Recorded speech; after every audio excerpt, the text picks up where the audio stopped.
Dès mon arrivée, j'avais constaté plusieurs différences par rapport à l'Église catholique. Le fait qu'il n'y avait pas d'icône, le fait que les hommes s'assiedent d'un côté, les femmes de l'autre, c'est-à-dire qu'on ne priait pas la Vierge Marie, on ne priait pas les saints, on ne priait pas pour les personnes décédées, on ne faisait pas la prière du Seigneur, quelque chose qui était récurrent dans les messes catholiques, parce que c'est ce que j'ai toujours cru toute ma vie. J'en ai fait part au ministre de l'époque, qui ces choses-là ne se font pas à l'Église du Christ. Je m'appelle Julien Khalil, j'ai 23 ans. Donc je suis né en Syrie, dans la ville d'Alep. J'ai grandi là-bas jusqu'à mes 14 ans. Puis je suis venu en France donc en 2012 et donc j'y suis resté depuis. Alors l'événement qui a chamboulé ma vie, c'était le début de la guerre en Syrie.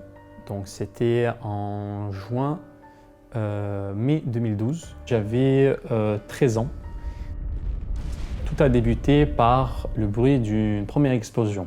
Donc c'était une première bombe qui était inattendue.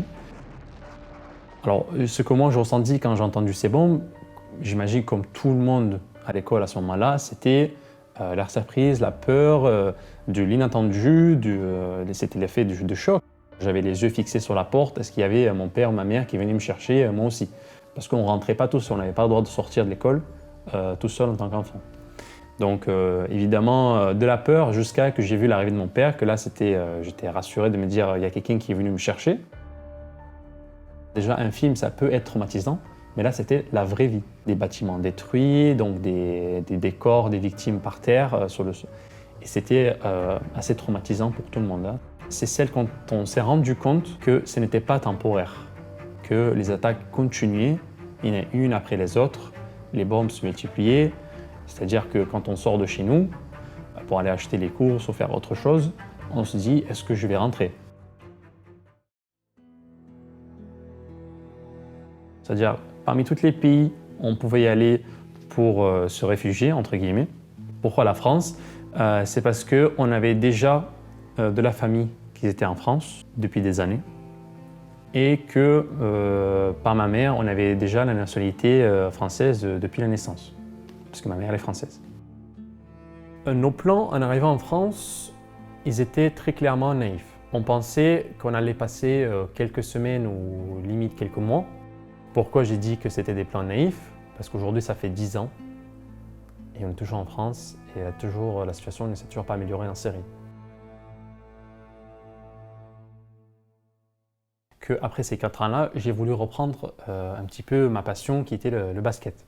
Donc je commençais à chercher des clubs où je pourrais jouer et ce qui avait changé mes plans, c'est le fait de voir que mon niveau ne suivait plus le niveau qu'ils possédaient aujourd'hui les personnes qui jouent depuis des années, ils n'ont pas fait une rupture, contrairement à moi. Donc je voulais trouver une autre alternative, donc j'étais devenu arbitre de basket, j'avais suivi la formation et la Fédération française du basketball m'avait contacté un jour pour arbitrer un match, parce que c'était un de mes premiers matchs officiels d'arbitrage, c'était pas de la formation, c'était pas quelque chose pour s'entraîner, c'était pas l'entraînement. Et durant ce match de basket, j'avais rencontré un des membres de l'église qui était Marlo. Et donc il était venu m'approcher en me disant comment ça se fait que je suis arbitre, quel est mon parcours, quel est mon background. Et donc je lui avais indiqué que je venais de Syrie, que j'étais voilà. Donc il m'avait demandé Syrie c'est un pays musulman, est-ce que tu es musulman? Et donc je fais non, moi je suis chrétien. Il m'a dit c'est très bien, tu pourras venir un jour avec nous à un service d'adoration, etc. Moi je vais tout de suite accepter en l'été de 2017. Et ce jour-là, c'était, je me souviens, un dimanche. Et donc, on était venus au service d'adoration.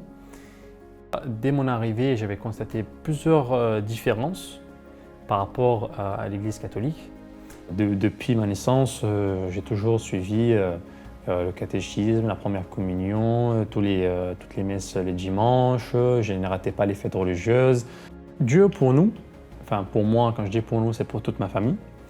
comme on a grandi dans un environnement catholique, donc Dieu c'était Dieu le Père, Dieu le Fils, Dieu le Saint-Esprit. Donc le fait qu'il n'y avait pas d'icône, le fait que les hommes s'assiedent d'un côté, les femmes de l'autre, qu'ils étaient tous très bien habillés, qu'ils arrivaient à l'heure, qu'il y avait les officiers qui dirigeaient les membres pour s'asseoir d'un côté et de l'autre, c'était très formel. Et le fait qu'il y avait durant le service d'adoration, c'est-à-dire qu'on ne priait pas la Vierge Marie, on ne priait pas les saints, on ne priait pas pour les personnes décédées, on ne faisait pas la prière du Seigneur, quelque chose qui était récurrent dans les messes catholiques. J'en ai fait part au ministre de l'époque, pourquoi ces choses-là ne se font pas à l'Église du Christ. Et donc je me souviens encore aujourd'hui de la manière dont il a abordé le sujet avec moi, en me demandant Frère Julien, j'ai une question à te poser pour qu'on puisse démarrer cette discussion. Qui est Jésus? Et donc moi, évidemment, avec toute confiance, je réponds Jésus est Dieu, parce que c'est ce dont j'ai toujours cru toute ma vie.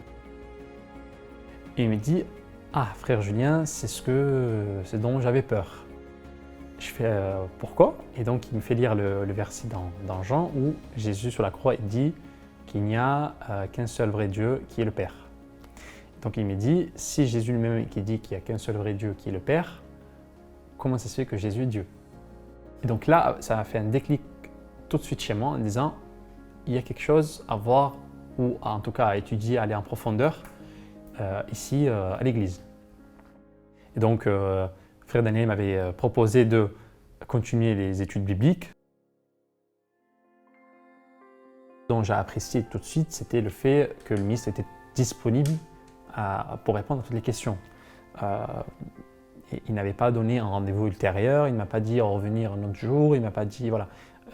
Tout de suite après, il m'a dit si tu as des questions, voilà, on peut voir ça. Donc on s'est rendu dans son bureau et il m'a très curieux, vous êtes une personne très curieuse. Donc quelles étaient vos questions durant les études de la Bible? Premièrement, toutes les réponses qu'il donnait, il savait exactement où les trouver dans la Bible. C'est-à-dire que jamais il m'expliquait ce dont lui il pensait de ma question ou de la réponse. J'avais une question, il sortait un verset qui répondait à ma question. Il y avait aussi les services d'adoration, il y avait aussi les frères et sœurs à l'église qui me demandaient souvent est-ce que j'avais d'autres questions, est-ce que je pouvais participer aux activités. Donc il y avait le volleyball pas loin. Donc toutes ces activités on va dire qui facilitaient l'échange, la communication entre nous tous, qui donnaient envie en fait de continuer à participer à tous les événements qui avaient lieu. La façon dont ma foi s'est développée depuis l'Église du Christ a été exponentielle. Je commençais à vouloir donc partager ce que moi j'ai connu ici avec mes amis, ma famille. Il faut absolument que vous sachiez l'existence de l'Église du Christ, que vous comprendrez l'importance d'en faire partie, de comprendre d'où viennent toutes ces différences. Il n'y avait pas des doctrines qui contredisaient d'autres doctrines, et surtout qu'il n'y avait pas de doctrine qui contredisait la Bible. Ce qui me rend heureux, c'est de pouvoir être sûr de quand je m'adresse à Dieu, de pouvoir avoir le privilège en fait d'avoir mes prières qui soient exaucées, d'avoir le privilège de pouvoir l'adorer, de pouvoir faire partie d'une grande famille, de pouvoir parler et discuter de ma religion sans avoir honte, de pouvoir avoir des arguments très solides pour argumenter en fait ou convaincre toutes les personnes qui souhaitent en savoir plus sur la religion ou l'Église du Christ. Donc ce qui me rend aujourd'hui heureux, c'est le fait d'être à ma place, tout simplement.